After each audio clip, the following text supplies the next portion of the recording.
la hegemonía de una potencia sobre los demás países del mundo. El otro principio, el principio de la paz, de la defensa de la paz, del derecho de los pueblos de elegir en paz su camino, ¿no? Yo creo que esos dos principios son fundamentales, la contrahegemonía, la soberanía de un lado, del otro lado el tema de la paz. Lo que ocurre hoy en el mundo es exactamente lo opuesto. Nosotros tenemos un sistema imperialista en crisis y para intentar detener esa crisis, el comando de ese sistema, que es encabezado por Estados Unidos, lo que hace ese sistema es elegir el camino de la guerra, o sea, elegir el camino de mantener su hegemonía a través de la guerra, intentar por todas las formas impedir la autodeterminación de los pueblos y de las naciones. Yo creo que el presidente Nicolás Maduro, con su fuerte mensaje internacional hoy día, ha reafirmado lo que propone Venezuela al mundo, la multipolaridad, la autodeterminación y la paz. Yo creo que es un mensaje esencial para el mundo en que vivimos hoy día. El que puso énfasis de lo que escuchamos en que a pesar de todos los intentos para que se descarrile el tren, no, hay fuerza, unidad, movilización para que Venezuela se mantenga en el rol internacional que ha elegido su pueblo hace 25 años. O sea, acá tenemos la manutención, la renovación de un proyecto histórico que ha sido iniciado con el presidente Chávez y que claramente, discursivamente incluso, el presidente Nicolás Maduro lo reafirma. Venezuela tiene un rol fundamental en esa etapa de la historia del mundo, por su fuerza económica, social y por su fuerza política, porque acá el pueblo está resistiendo hace mucho a una presión imperialista muy fuerte y el pueblo venezolano logra resistir a esa presión y mantener un mensaje al mundo, más que un mensaje del presidente Maduro, hay un mensaje del pueblo venezolano al mundo, que es un mensaje de defensa de la soberanía, de la autodeterminación, de la democracia, de la libertad, contra el sistema imperialista que amenaza la vida del planeta, que amenaza la paz, que amenaza la supervivencia de la humanidad. En un momento mencionó al presidente Biden por su nombre. Sí, es verdad que sí, ¿no? Pero muy claramente dejando explícito que es un presidente que se va, que ha sido derrotado por sus errores, manteniendo abierta una puerta para que el nuevo presidente de Estados Unidos se porte como se debe, respetando la autodeterminación del pueblo venezolano. Y de acuerdo a antecedentes no se ha portado como se debe en el primer periodo de gobierno. Sí, pero hay una segunda posibilidad, una segunda chance en el aire por el mensaje del presidente Maduro. El presidente Maduro ha reafirmado la soberanía venezolana, pero sin hacer un mensaje, digamos, de belicosidad con el nuevo presidente norteamericano que está llegando. O sea, Venezuela otra vez más mantiene las puertas abiertas para un diálogo soberano que respete la autodeterminación del pueblo venezolano. Si América Latina escuchó este discurso de asunción del mando, ¿qué pudo leer? Mira, yo creo que los demás gobiernos de Latinoamérica, especialmente los demás gobiernos progresistas, escuchando al presidente Nicolás Maduro, lo que debían hacer era inmediatamente reaccionar la integración suramericana alrededor del mensaje del presidente Maduro, reorganizar la UNASUR, hacer cumbres de reorganización de la integración regional, porque yo creo que el mensaje del presidente Maduro anima o reanima la integración suramericana. Entonces, ¿lo ves de qué forma, digamos, lo que se puede esperar en el mundo a nivel internacional, a nivel regional, de lo que puede ser estos próximos 6 años? Mira, nosotros estamos en un mundo muy polarizado y esa polarización también ocurre en Latinoamérica. Hay la polarización entre el viejo sistema imperialista liderado por Estados Unidos, que hace de todo, especialmente se va a la guerra para mantener su hegemonía en el mundo, y hay un campo antiimperialista de gobiernos, estados y fuerzas políticas que desean acabar con ese hegemonismo imperialista en el mundo. Es el gran conflicto y ese conflicto está también en Latinoamérica. Y él mencionaba el tema de la multipolaridad.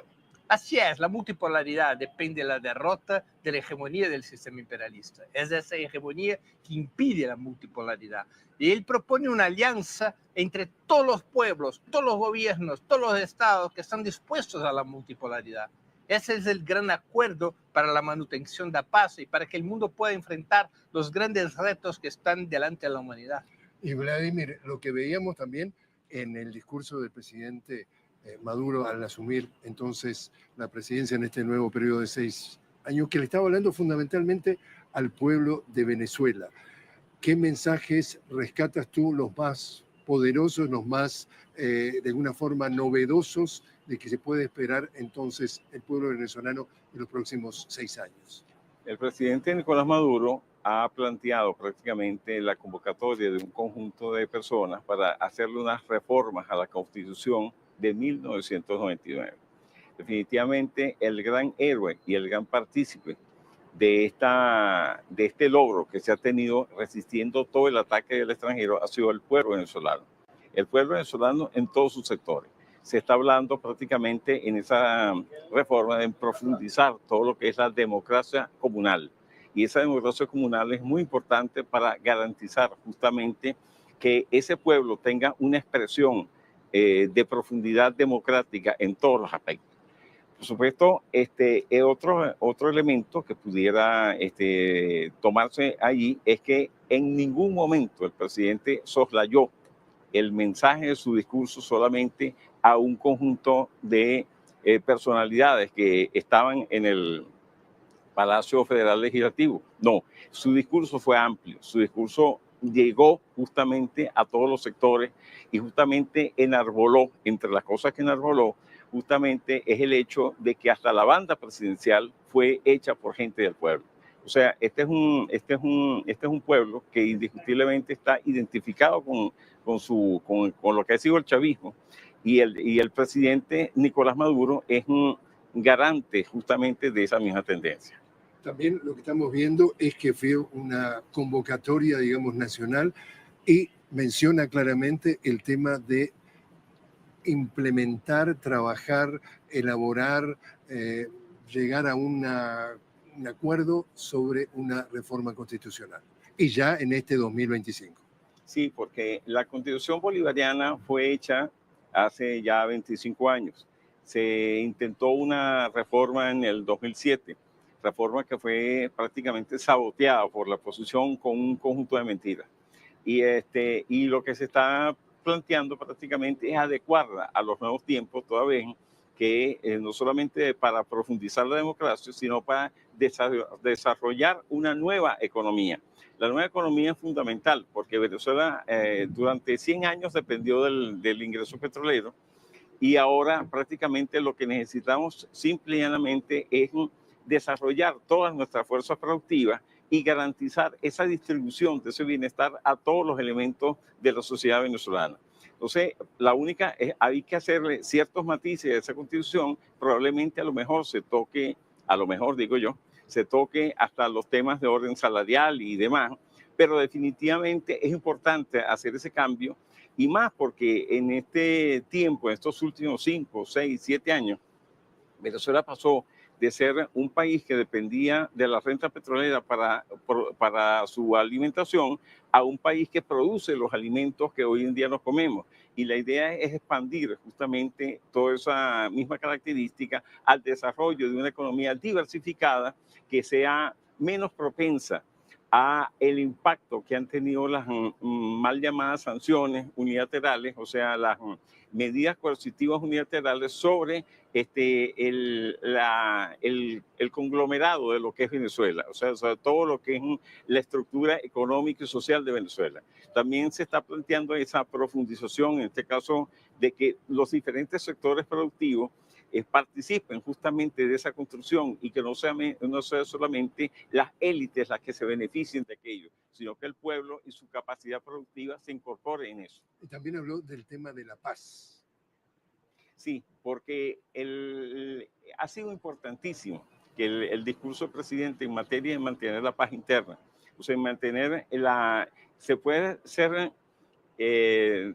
debatir prácticamente en diferentes temas, pero lo que ha planteado prácticamente la derecha es confrontar diferentes sectores del país para promover una guerra civil que facilite una intervención extranjera. Extrema, porque acá hubo también varios partidos, digamos, de oposición que absolutamente participan del proceso político del país y que no necesariamente invitan o invocan a la violencia. Cuando decimos la oposición o la derecha nos referimos a la extrema derecha. Bueno, la extrema derecha primero liderizó a toda la derecha. Y hubo una parte de esa derecha que se salió, porque por supuesto se salió de esa égida, puesto que vieron golpeados sus intereses, inclusive su identificación de nacionalidad. Esta gente prácticamente la gente de la extrema derecha lo que le jugó es a la destrucción del país. Y eso hay que decirlo así, para justificar una invasión extranjera. Y esa ha sido su intención desde el 11 de abril de 2002 hasta el presente. De ahí viene el tema de la paz. Claro, entonces el punto del tema de la paz radica en que el presidente Nicolás Maduro ha hecho todo lo posible por contener todo ese conjunto de focos de distorsión para que justamente esas inducciones que se han hecho con paramilitares y financiando las guarimbas justamente no destruyan la convivencia, que es lo que ha caracterizado a los venezolanos durante toda su historia. Venezuela ha convivido, independientemente de que siempre ha habido un marco de lucha de clases que está presente en toda sociedad.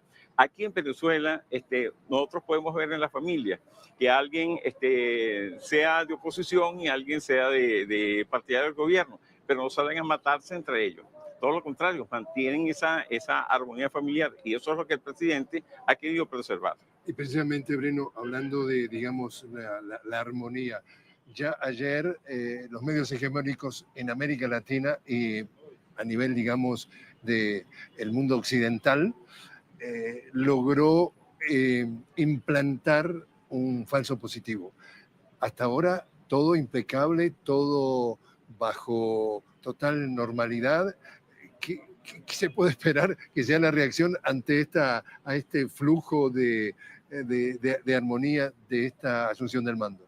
Mira, yo creo que ha sido lo que ocurrió ayer una de las vergüenzas más impresionantes de los medios monopolistas de comunicación en los últimos años, porque todos ellos se compraron la encenación de María Corina de que había sido detenida acá en Venezuela y trataron de hacer un escándalo sobre la prisión porque eso era el gatillo para tratar de ampliar la movilización que ha sido muy, muy débil ayer, ¿no? Era una fórmula, un gatillo para ampliar esa movilización. Le compraron la encenación, pero la encenación en 30 minutos...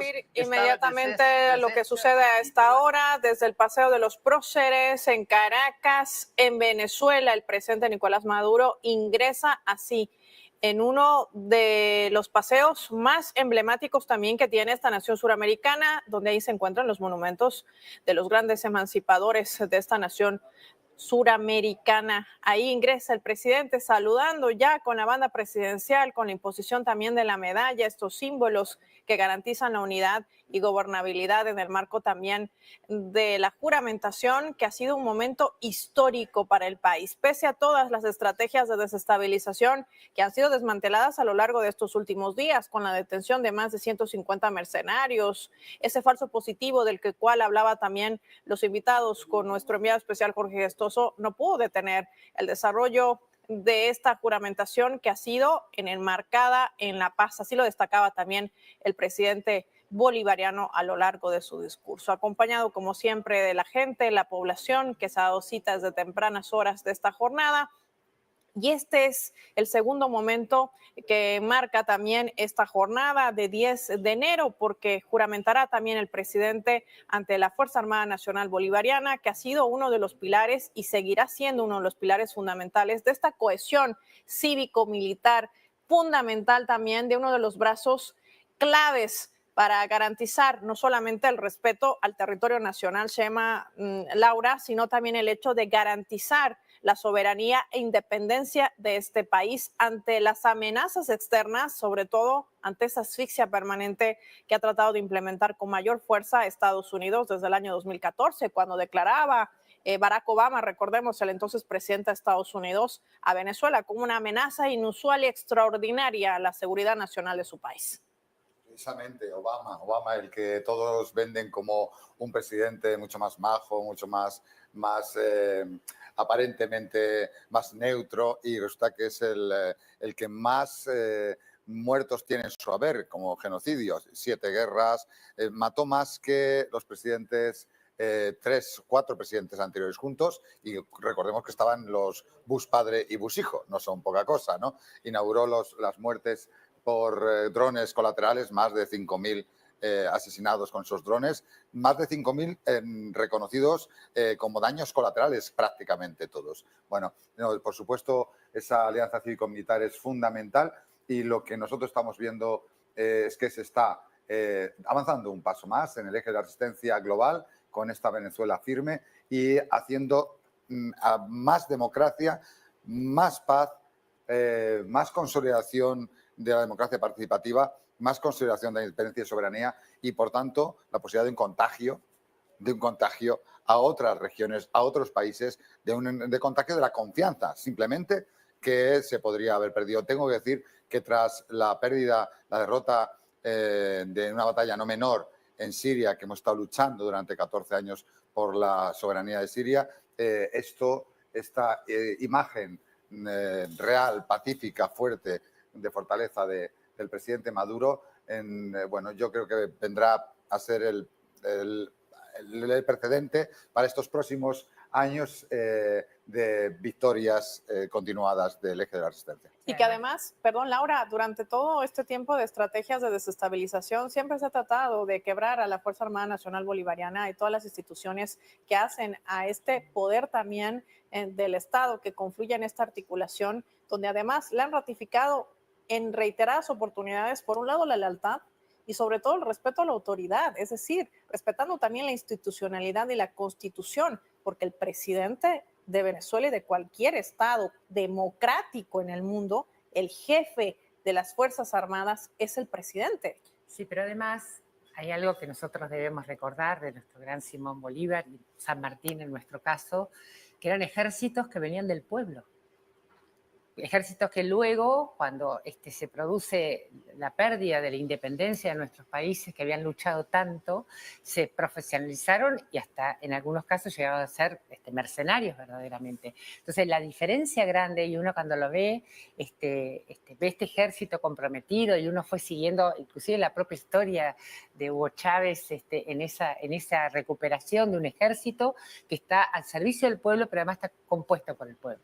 Entonces esto es esencial. Sí, y además, como vemos en las imágenes, el presidente está acompañado, algunos dirían escoltado, pero acompañado por los caballos de hierro, como se denominan aquí en esta nación bolivariana en Venezuela, que son los motorizados, uno de los sectores que también se ha beneficiado mucho de esta revolución, que ha recibido garantías y también se ha reconocido sus derechos. Ahí están las milicias bolivarianas enmarcadas en primera fila, y los rostros de estos hombres y también mujeres que sirven a esta nación bolivariana, que defienden con su vida la soberanía y la integridad territorial, que han sabido acompañar y acompañan el trayecto de una nación que se ha visto absolutamente amenazada, pero al mismo tiempo ratificando la constitucionalidad y la defensa de la decisión del pueblo venezolano expresado en las urnas. El presidente decía, vamos a tener el proceso electoral número 34 en una nación que tiene más de 930 sanciones unilaterales, en un país que es asediado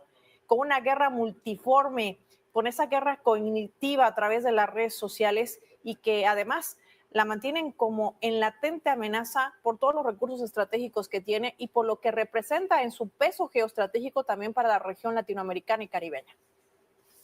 Realmente el peso que tiene es brutal en todos los sentidos. Peso porque, al igual que Cuba era una isla en resistencia, o Nicaragua es un país pequeño en comparación, en tamaño, Venezuela tiene las dimensiones, las capacidades, los recursos, las riquezas que quisiera para sí el imperio, para poder dar un golpe definitivo a toda resistencia en nuestra América, aunque siguieran esas resistencias de Nicaragua y de Cuba, pero aisladas. Entonces, Venezuela es realmente esperanza para todo el continente. Y yo creo que esa cantidad de sanciones y de elementos de guerra de todo tipo, multiforme, que tiene, corresponden perfectamente a la importancia y al nivel de enemigo que tiene el imperio en Venezuela.